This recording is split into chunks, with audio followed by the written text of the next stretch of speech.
us, you can do this, you can do this. They're trying to encourage you to do it for yourself, but until you do it for yourself, faith won't really exist, right? All that's happening is you're being influenced by someone who's a positive influence on you, and they're showing you that it's possible. So when you come along to these discussions with me, all I'm doing is trying to show you that it's possible. Does that make sense? But I can't do it for you, because nobody can. Even God cannot do it for you, because to do so, God would have to break the law of free will. So even God cannot do it for you.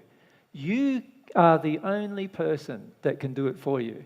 There are so many qualities actually within you that you have the potential to develop that only you can develop through a process. And only you can do it. Nobody else can do it for you. So many of us want everyone else to do it for us. We're addicted to other people doing lots of things for us. That's how we live our lives most of the time. So I was saying to Graham in the break, Graham came up, and you don't mind me mentioning Graham, came up and he was asking me about why he wasn't feeling God, right? Feeling God's love entering him, even though he believes that God exists and so forth. And I described it as like this. Most of us have these holes within us, right? These holes, let's call them a hole full of pain, right? And what we have is we want the pain to go away. So we choose all sorts of methods for the pain to go away. And one of the methods is we project out to other people, please make my pain go away. And they then give us a feeling that makes our pain go away. Now that's called an addiction. Does that make sense? And you know what most of us expect from God? We expect God meets our addictions. So in other words, what we want in a relationship with God is when we're longing for God's love, we're not really longing for God's love most of the time. What we're longing for is for God to make our pain go away. Is that not true? You think of how many times you've actually prayed to God in your life. Most of the time, isn't it when you're longing for God to make your pain go away? Right? Now, the beautiful thing about God is that God never feeds your addictions. So, this is the main reason why other people will come along, by the way, and feed them, but God will not. What God wants is for you to get to that pain and get rid of it. So when you have faith and you really long for God's love starts entering you, and then the pain is exposed, not covered over. It's exposed. Now, many of you, when you start having your pain exposed, what do? You try to cover it back over. Right? And that shuts down the entire process. Right? And because you do not have any faith that the pain can be released, you want God to make the pain go away. In other words, you want God to enter an addiction with you.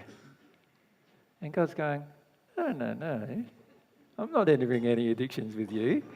I would like you to let go of this pain that's like your big black hole so that it's no longer there anymore, and trust that when you do this, I'll be with you, helping you through this process with you.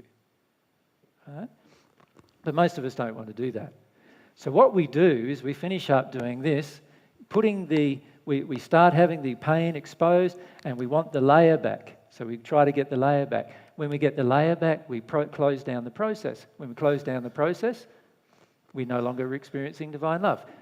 Experiment with that. Experiment next time. Next time, instead of going, God, I want you to get rid of my pain, instead of doing that, go like this. God, I want you to help me feel my pain. And see how much love you receive during that process in comparison with the processes that you've already been having. Do the experiment. Right? All we need to do is do the experiment.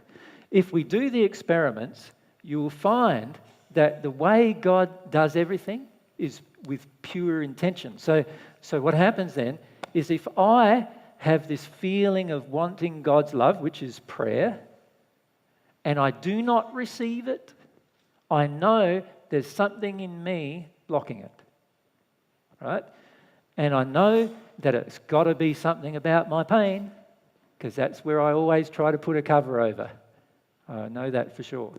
And so what I would like to do with you now is talk about some of these things that we need to have faith in if we're truly going to engage this relationship with God.